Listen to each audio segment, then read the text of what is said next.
Hello, friends. This is Tony Dizant, space rocker of the planet Earth.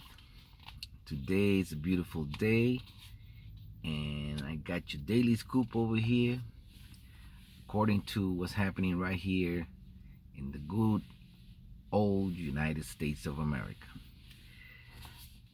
I know that I have a lot of people that follow my music around the world, and they probably don't see the news.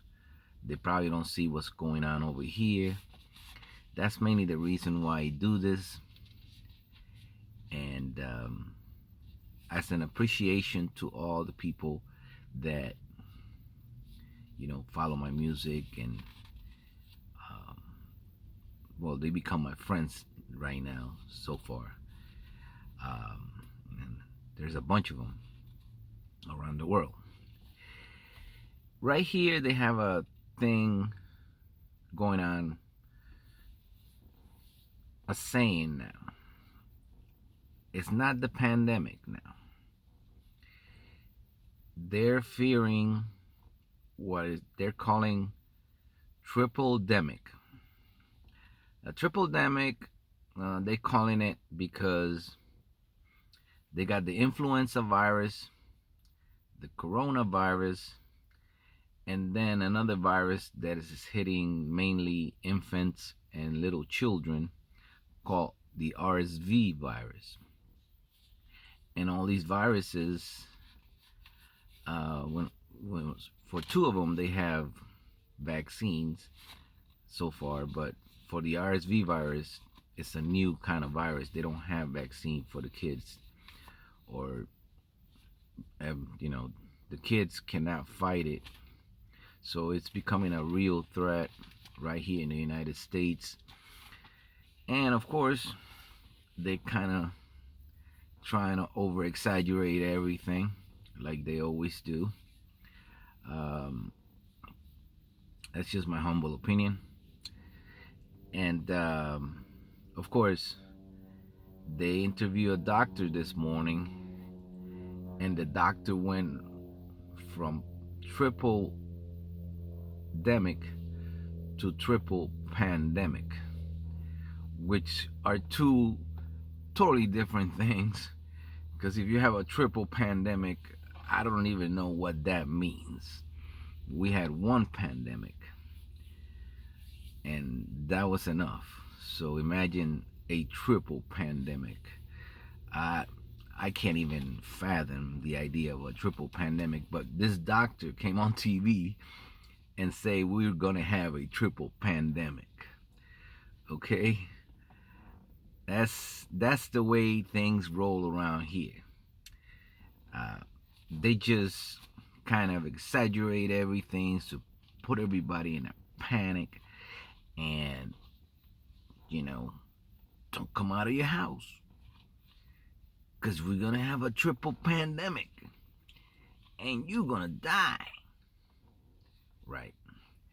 Well, I'm not making fun of a disease or anything, but sometimes you just got to take it as it comes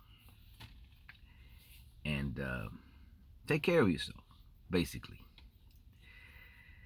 Now, they also have, like I was touching yesterday, they also have the elections here. And now, all the little dirty laundry's coming out on the candidates. And today, one of the candidates is being accused of making a female have an abortion. This is the second female that comes forward saying that the candidate made her have an abortion.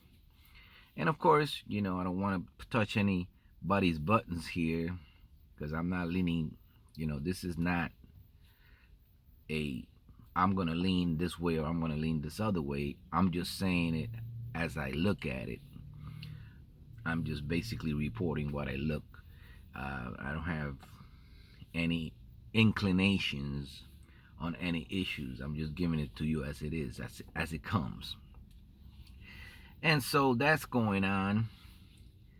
Then they kind of touched on Iran, where they are kind of revolting over there in Iran.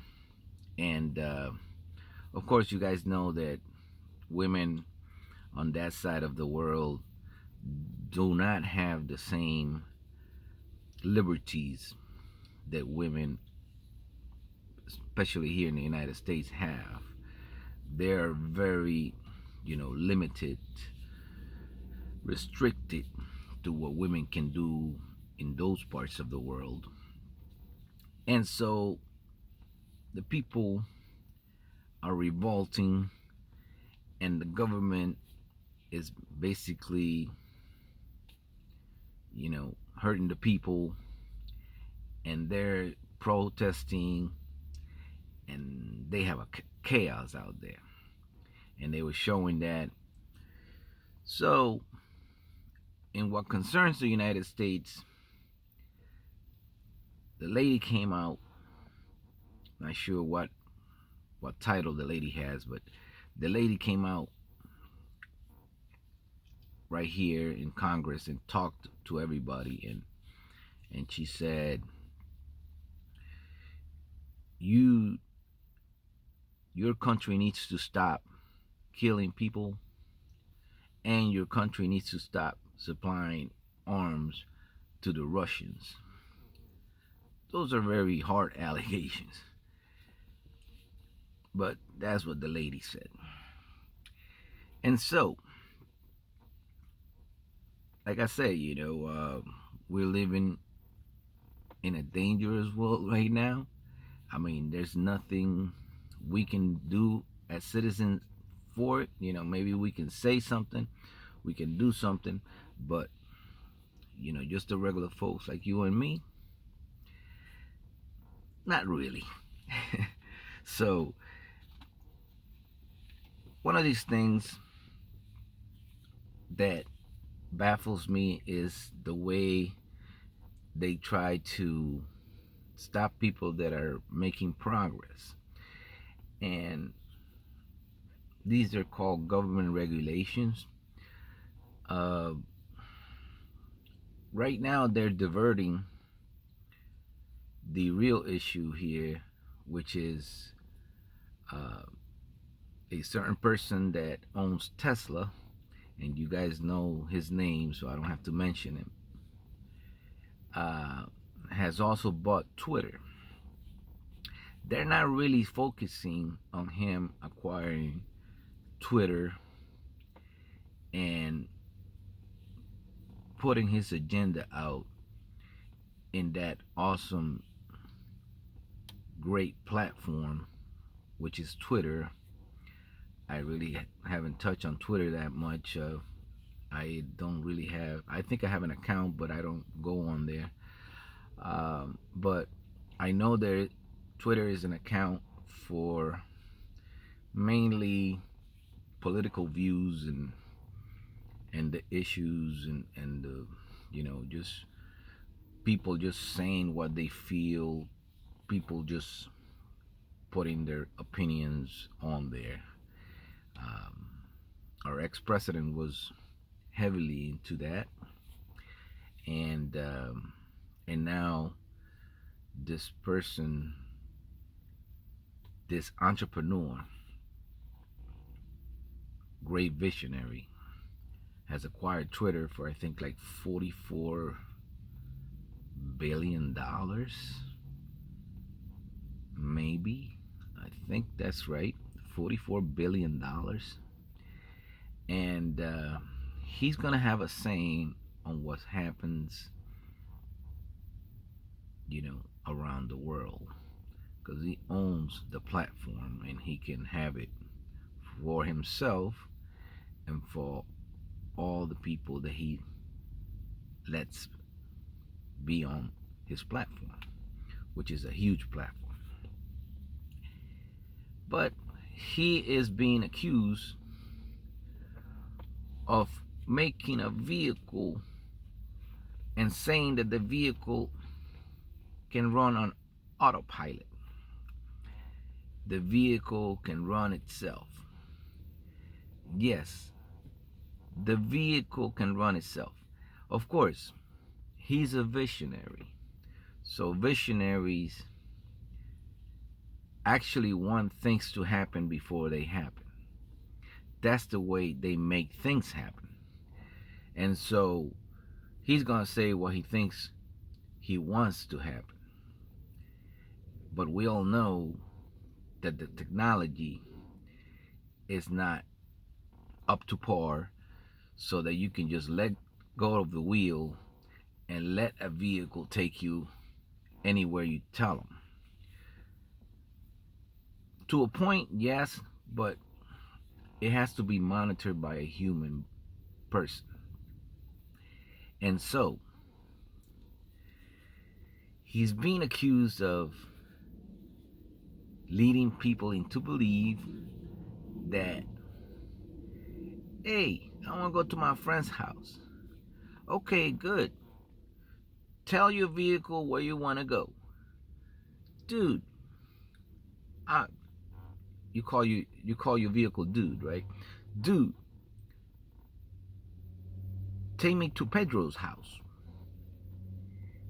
And the vehicle goes, I'm going to take you to Pedro's house right now. Right. It just doesn't happen that way. Not yet. But they're accusing him of saying that it does happen and there's no problems. And I think it's just a diversion from one thing to another, because what they should be focusing on is that he acquired Twitter and he's going to have a lot of saying in what happens in the world. So they're trying to, like cover it up a little bit. And like I said, this is just how I see it. This is my daily scoop. It doesn't mean anything. If you want to comment, you are welcome to comment and challenge any of the rigmarole that I talk about here. I do care. So if you put a comment on there, I might answer it if I get to it. This is Tony Dizant, space rocker of the planet Earth, still living in this beautiful planet called Earth. Today, on this beautiful day, I'll see you on my next video.